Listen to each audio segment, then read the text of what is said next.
बगलामुखी बगलामुखी पीतांबरधारी बगलामुखी। जय जगन्माता बगलामुखी। ओम क्रीं बगलामुखी वरदे सर्वसौभाग्यप्रदायिनी समस्त भक्तानां सर्वाभीष्टं साधय साधय क्रीं ओम स्वाहा। ఇది ఒక అబ్బాయి యొక్క జాతకం. అంటే ఒక మేల్ జాతకం. ఇతను నాకు చాలా సన్నిహితుడైన వ్యక్తి. నాకితడు అంటే నాకు సహోదరి స్థానంలో ఉన్న ఒక లేడీ, ఆమె యొక్క ఏకైక పుత్రుడు. ఆ లేడీ యొక్క పేరు విజయలక్ష్మి. ఆమె కేరళలో ఒక పెద్ద గవర్నమెంట్ ఉద్యోగి. ఆమె హస్బెండ్ కూడా అదే జాబ్‌లో ఉండేవాడు. అంటే ఈ అబ్బాయికి తండ్రి మరియు తల్లి ఇద్దరూ గవర్నమెంట్ ఉద్యోగం చేసేవాళ్ళు. ఈ కుర్రాడు చిన్న వయసులోనే ఒక యాక్సిడెంట్‌లో తండ్రి చనిపోయాడు. అంటే తండ్రి యొక్క ఆ ఉద్యోగం ఈ కుర్రాడికి వస్తుంది అని చెప్పారు. ఇతడు కూడా బాగా చదివాడు. ఎంబీఏ కూడా చదివాడు. చూడ్డానికి చాలా అందంగా ఉంటాడు. ఎంబీఏ చదివాడు. అమ్మ వెల్ సెటిల్‌గా ఉన్నారు. ఫైనాన్షియల్‌గా కూడా బాగా ఉన్న కుటుంబమే. ఈ కుర్రాడి తాత ఒక ఆస్ట్రాలజర్. ఆయనకి శాస్త్రీయంగా ఇవన్నీ తెలిసిన విషయాలే. ఒకరోజు నాతో చెప్పారు, "స్వామి, మా పిల్లవాడి జాతకం కొంచెం చూడాల్సి ఉంది.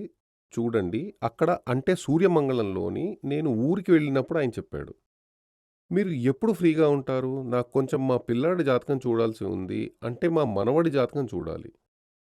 కాబట్టి మీరు ఫ్రీగా ఉండే టైం చెబితే నేను ఆ జాతకం తీసుకుని వస్తాను. మీరు అక్కడ అంటే తమిళనాడులో ఇక్కడ సూర్యమంగళంలో మిమ్మల్ని చూడ్డానికి చాలామంది వస్తారు కదా! ఈయన బ్రాహ్మణుడే. నా రిలేషన్ అని చెప్పినప్పుడే మీకు తెలుసు ఈయన బ్రాహ్మణుడే. అంటే ఒక బ్రాహ్మణ అమ్మాయి అంటే వధువు కావాలి.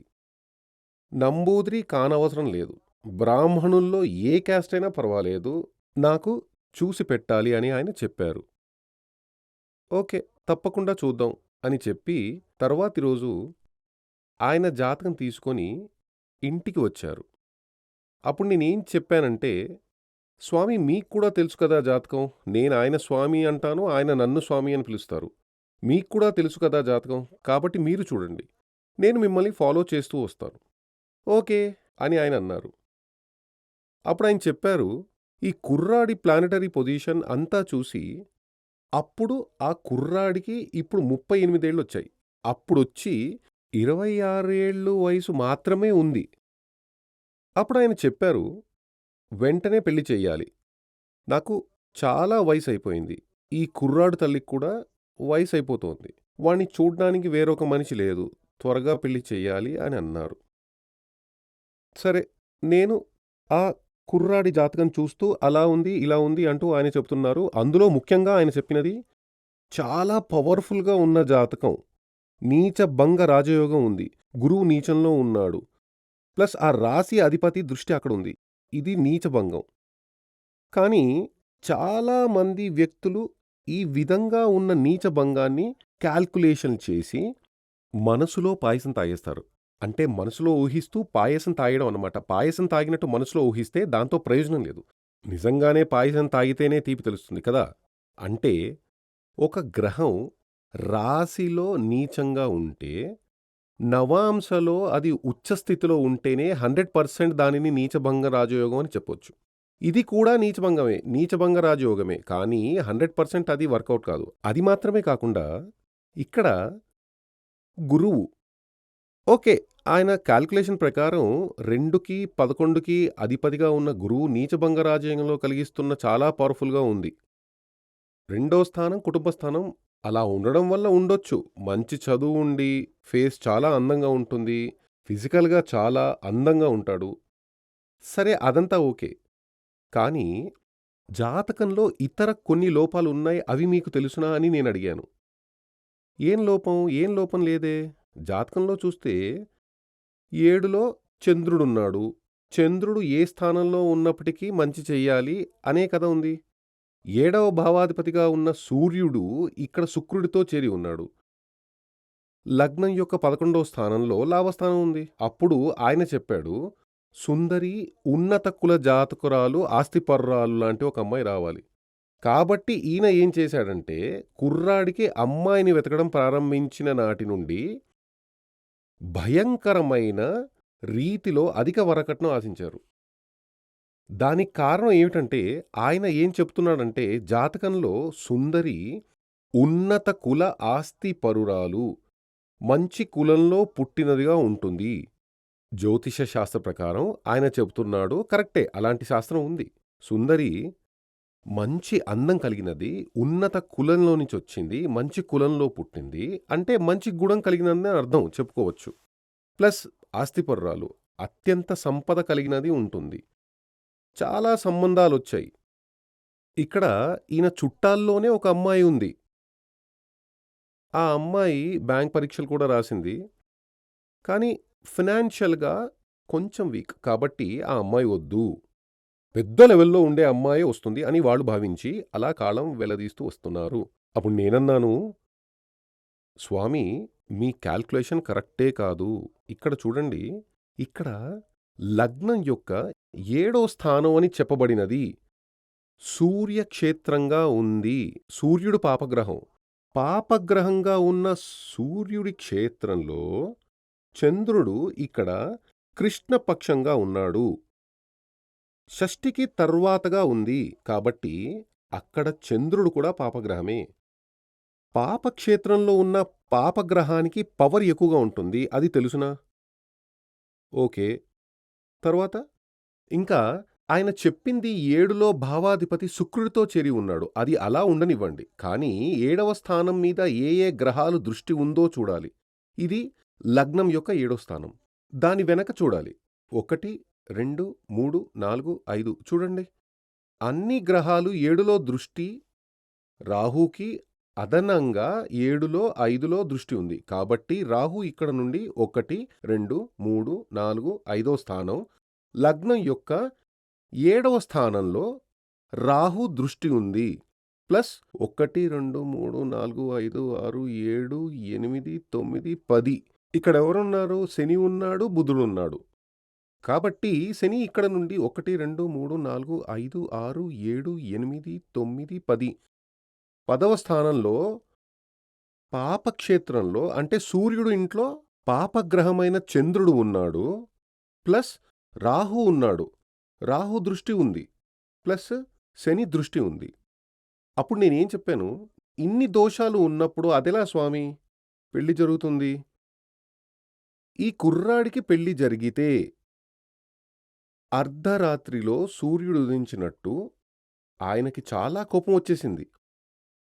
నువ్వు ఏదంటే అది చెప్పొద్దు. అదంతా సరికాదు. నేను శాస్త్రం చదివిన వ్యక్తినే. నీకంటే నాకు ఎంతో వయసు, అనుభవం ఉంది. అప్పటి వరకు నన్ను స్వామి స్వామి అని పిలిచిన వ్యక్తి ఆ తర్వాత నువ్వు అని పిలవడం మొదలైంది. నువ్వు చెప్పేది కరెక్ట్ కాదు, అలా చెప్పడం మొదలుపెట్టాడు. కానీ నేను ఏం చెప్పానంటే, స్వామి, సూర్యుడు, శని, రాహుకి సపరేట్ టెండెన్సీ ఉంది. అది మీకు తెలుసునా? వేరు చేయగల స్వభావం ఉంది. ఆ స్వభావం ఉంది. 7వ స్థానంలో ఈ గ్రహాలు దృష్టి ఉంది. ఆ 7వ స్థానం అనేది సూర్యుడి క్షేత్రం, పాపక్షేత్రం ఉంది. పాపక్షేత్రంలో చూసే పాపగ్రహాలు మూర్ఖత్వం అధికంగా ఉంటుంది. కాబట్టి ఈ జాతకం ప్రకారం పెళ్లి జరగనే జరగదు. సపోజ్ జరిగితే అది ఏదైనా వేరొక జాతిలోని ఒక నీచ స్త్రీ భార్య లాంటి ఒక సంబంధం ఏర్పడుతుంది తప్ప అది సరైన ఒక ఫ్యామిలీ లైఫ్‌గా ఉండదు. హస్బెండ్, వైఫ్ జీవించే యోగంగా అది ఉండదు అని నేను చెప్పాను. ఆయనకది నచ్చలేదు. నేను చెప్పాను, మీరు పెళ్లి చెయ్యాలని భావిస్తున్నారు కదా! కంటిన్యూగా మీరు స్వయంవర హోమం చేస్తూ రండి. అదే విధంగా మీరు ఈ కుర్రాడి చదువు గురించి చెబుతున్నారు. ఇక్కడ 2వ స్థానంలో మాంది ఉండడం వల్ల చదువు ఓకే.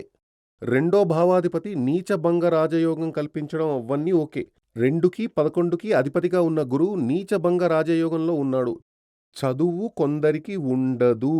కొందరికి ఉంటుంది. కానీ దానివల్ల యూజ్ ఉండదు అని చెప్పాను.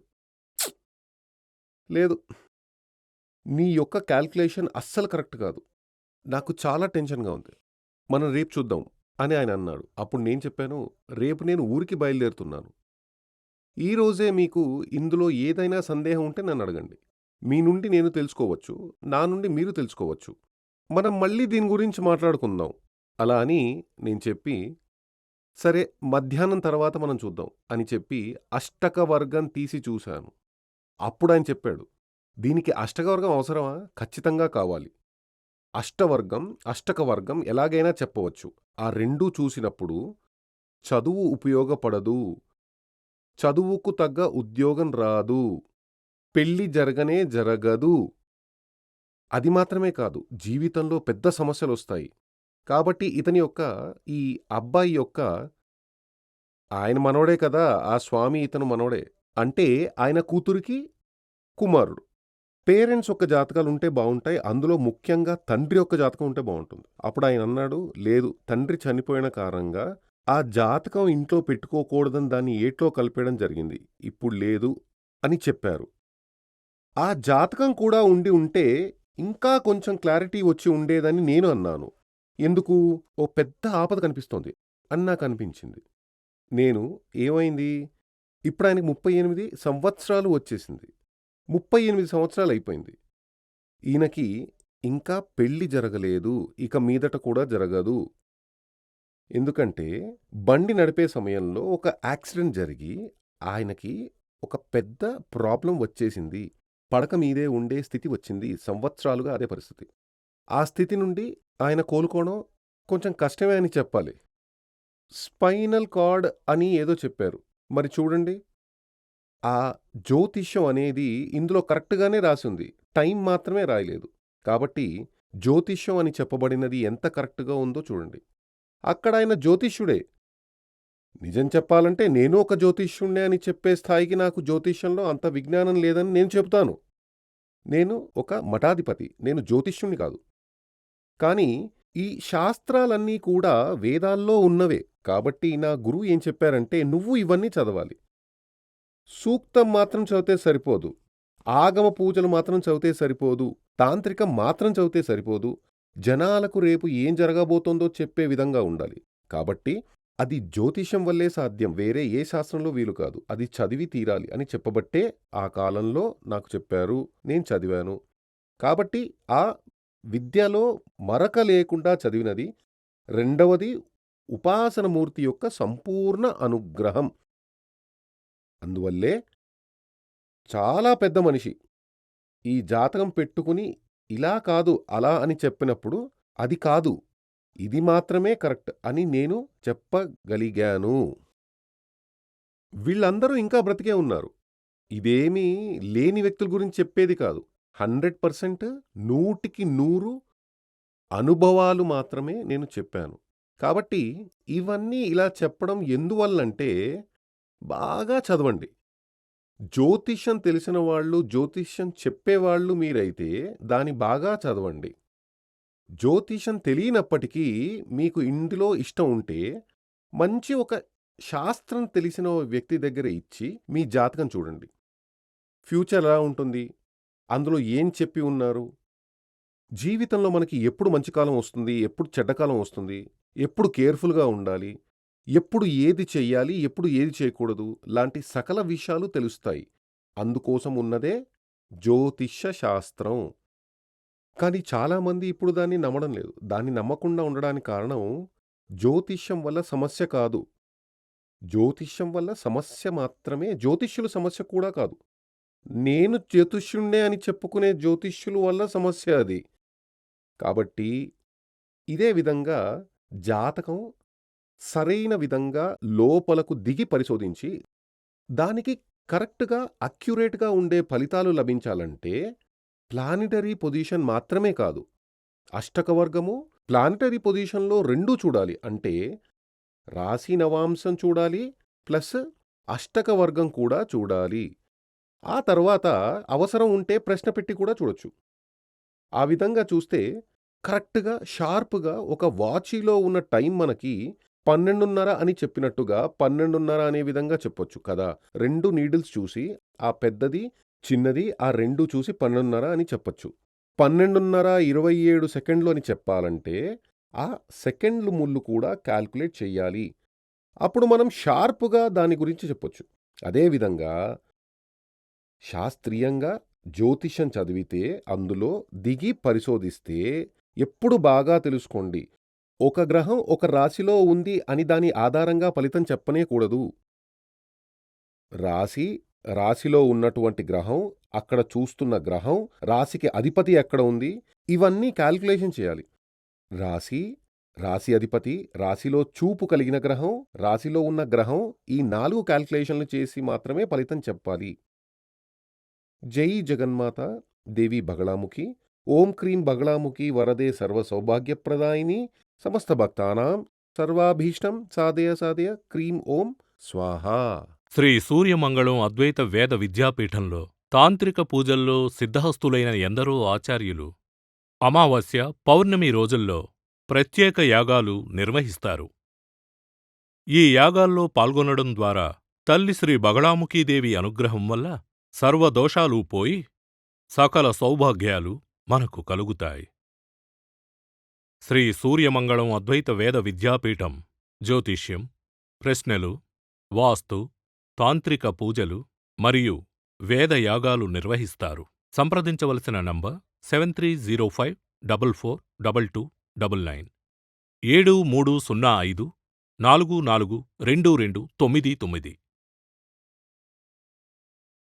చెన్నై, కోయంబత్తూర్, బెంగళూరు, హైదరాబాద్, విజయవాడ, ఢిల్లీ, ముంబై, తిరునల్వేలి, టెక్సాస్.